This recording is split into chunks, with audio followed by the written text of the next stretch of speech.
¿Qué tal, amigos? Miren, como pueden ver, este camión viene sin EGR, viene directamente conectado al turbo, que a mí la verdad es la primera vez que manejo uno así y la verdad tiene muy buena potencia y tiene muy buen desempeño en carretera. Anteriormente ya había escuchado de esta modificación en estos camiones.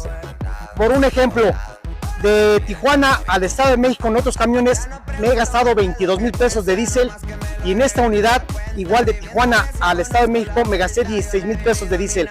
Muy buen rendimiento que tiene este camión, así como viene sin el EGR. ¿Cómo ven, amigos, esta modificación?